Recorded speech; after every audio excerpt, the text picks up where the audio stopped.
It's time now for the Wiltfong Whiparound with our Director of Recruiting, Steve Wiltfong, joining the show now. Steve, you just saw the new list of 5-stars, and now it is time to find out where the 5 uncommitted guys are leaning, which is why we bring you in.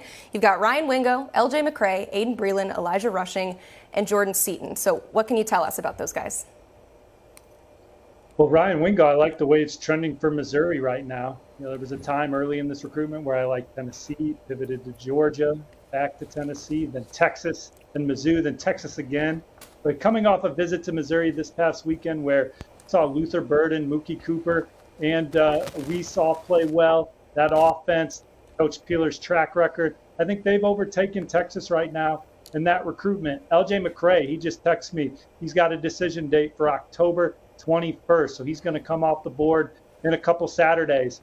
Now, talking to LJ, talking to people with knowledge of the recruitment close to him, talking to the schools, people around the schools, Auburn, Florida, Florida State, Miami, Georgia. I think everybody feels like he could go any of those directions. Now, maybe I give the inch to Georgia, but I'm not sleeping on any of these other programs, particularly Florida State coming off an official visit to Tallahassee this past weekend. He's seen Florida State play twice this year. But Florida, that's another school that he's been on their campus so many times going back to middle school. So it'll be interesting to see where LJ McCray settles. I'm nowhere close to putting a crystal ball on that one. I am close to putting a crystal ball in favor of Oregon for Aiden Breland, the 5-star defensive lineman from California. But Georgia and Miami still battling there. But I like the Ducks as I talk to you guys right now. Also love the Ducks for Elijah Rushing, the 5-star defensive lineman from Arizona, recently decommitted from the Wildcats. Oregon been working that one behind the scenes for a while. I think they're the overwhelming leader right now. We'll see if any other schools can change that. And I talked to Jordan Seaton this afternoon about his recruitment, newly minted 5-star. I still think Alabama's the program that's got the edge right now, but recent visits to Florida and Tennessee are giving the Crimson Tide everything they got. Ohio State's way in that one. He's going to be back in Columbus for an official visit for the Michigan State game. That's going to be a big visit weekend for the Buckeyes. And then Colorado, Deion Sanders and his staff are working hard there. And Miami and Oregon are still alive for Jordan Seaton as well. So LJ McCray and Jordan Seaton are kind of the toughest ones for me to peg of those 5 right now. Steve, those aren't the only uncommitted blue chip prospects. You got guys like Kobe Black, Xavier Mincy out there as well. What's the latest on them? Well, Kobe Black still loved Texas there as they try and put together another top recruiting class. They've done a fabulous job recruiting the defensive side of the ball. There's no buzz out there that indicates that anyone's overtaken Texas. Texas A&M has tried LSU in there, but like Texas for Kobe Black. Xavier Mincy, you certainly got the big 3 from in-state. Talking to some people over at Mainland this morning, they say Miami has really risen up with him, but Florida's always been at or near the top of his list. Florida State in the season they're having, his experiences in Tallahassee. And then don't sleep on Alabama for Xavier Mincy, too. He's going to take an official visit there. And the Crimson Tide, their defensive back track record, put them in a good spot. 3 more guys, Coop Jamari Howard, the top 100 defensive back from Miami. I still like my Florida State crystal ball for him. Jericho Johnson's a top 247 defensive lineman from out west, one of my favorite players on the interior this cycle. I would give the edge to Oregon right now. He's going to be at the Oregon-Washington game this weekend. More on that later. The USC was his dream school growing up, so don't sleep on the Trojans. Utah rounds out the top 4, but I think Oregon has set the pace for Jericho after having him on campus for the win over Colorado, and they have their official in the back pocket.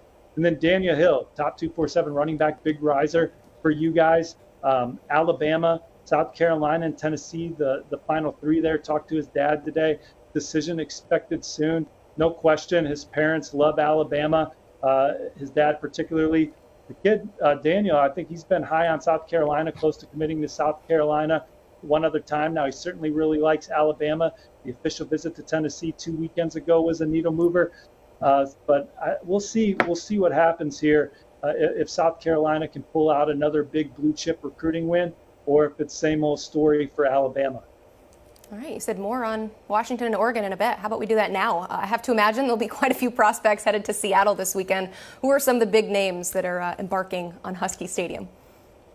Yeah, Washington hosting close to 50 prospects this weekend, and over 40 of them have a scholarship offer already from Kalen DeBoer and his staff, and they don't really hand those out like candy either. So prioritized recruits coming to campus, a big deal.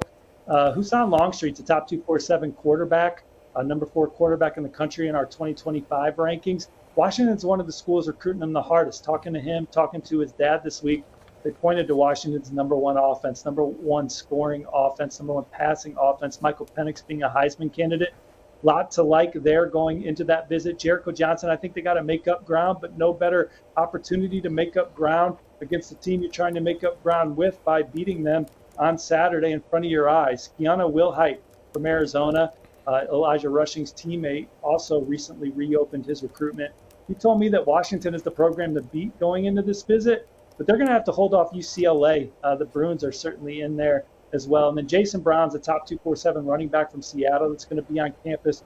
Right now, I really like where Oregon stands there. But Washington, they got a ton of young 2025s, 2026s coming to campus that already have an offer. No better atmosphere or environment to get those guys' recruitments off and running with a great impression of your program, that culture, what that environment's going to be like, and then potentially a massive win in a game that has major college playoff implications. Steve, Tennessee is coming off a big win against South Carolina. They got Texas A&M coming into Neyland Stadium this weekend. 2025 quarterback George MacIntyre, one of the best in the business, will be there. How are the Vols standing right now with George MacIntyre? Yeah, our number 2 ranked quarterback. He recently put out his top 10. I think Tennessee's been closer to the top of the list for much of the cycle. You start talking about programs like Alabama, LSU, Tennessee. I think those are the 3 that I say first as the programs that have the best chance to land George MacIntyre. And he said to me in the past, just being an in-state kid, he can definitely see the buzz around the program. He loves this passionate fan base, and he just feels the energy from them. Visited there multiple times this spring and summer. His offense at Brentwood Academy has some of the things that they do at Tennessee, so he feels comfortable, loves the explosive offense, and is really connected with Coach Heupel and company.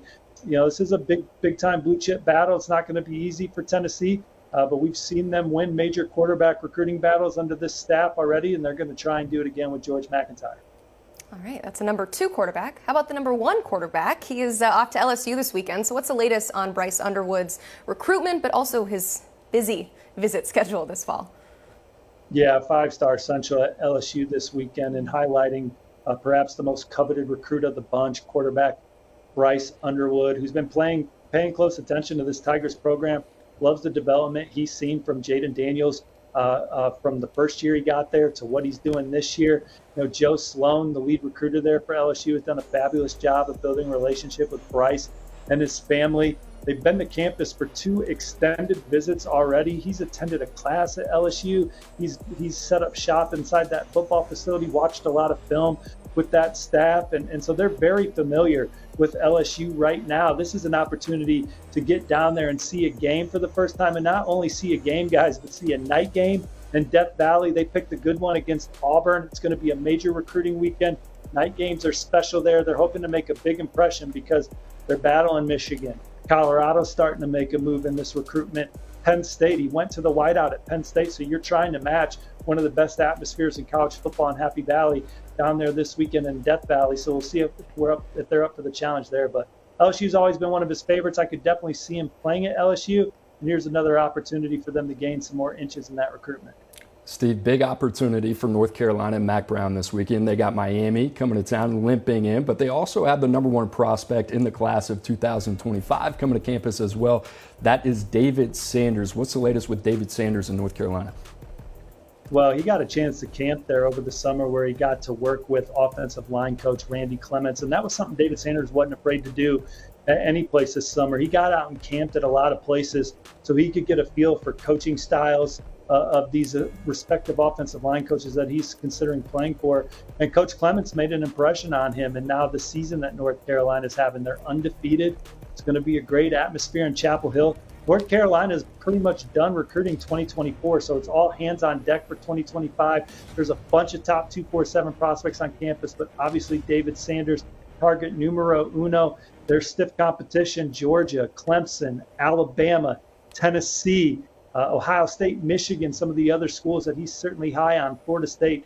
but North Carolina with the chance to continue to show him that this is a program that he can accomplish everything he wants to accomplish as a player. He's also a terrific student, so North Carolina certainly boasts strong academics in that regard as well. Real quick before I let you go, I got a very interesting viewer question from Andrew. He wants to know if the Ducks pull off a shocker and get Breland and Rushing and then get Jericho Johnson, would that be the top defensive line class in the nation? Well, is that a shocker? That's a good question for Cooper. Cooper put out a great article today where with Florida as his #1 defensive line class in the country, and I agree with that. But certainly, I think Cooper might have to get the eraser out if Oregon goes out there and lands Aiden Breland, Jericho Johnson, and Elijah Rushing, because those are certainly championship caliber talents there that Dan Lanning and company are trying to bring. Their coach knows what it looks like. He helped build that historic defense at Georgia and call it. Now they're at Oregon. They're in the mix for these kind of recruits. They're on the cusp of playing in those kind of games. Georgia did. But certainly, I think if Oregon closes out those guys, that's the #1 defensive line class in the country, right, Coop? I agree wholeheartedly. You look at Florida too, right? Amaris Williams, Nasir Johnson, Jamonte Waller. But here's the thing, Oregon, if they can get 2 pass rushers inside the top 15 of our rankings, that's saying a lot. But the Jericho Johnson kid, don't sleep on him. It's starting to feel like a little bit of Georgia out west in Eugene. It's just got that feel. Typically, you would talk about Florida, you would talk about Georgia, but it's Oregon, Dan Lanning, and the Ducks. I mean, to be able to do that in that footprint, that is the way. Aiden Breland right there in modern day in California, if they're able to get that done, right? Elijah Rushing in Arizona would be a big one.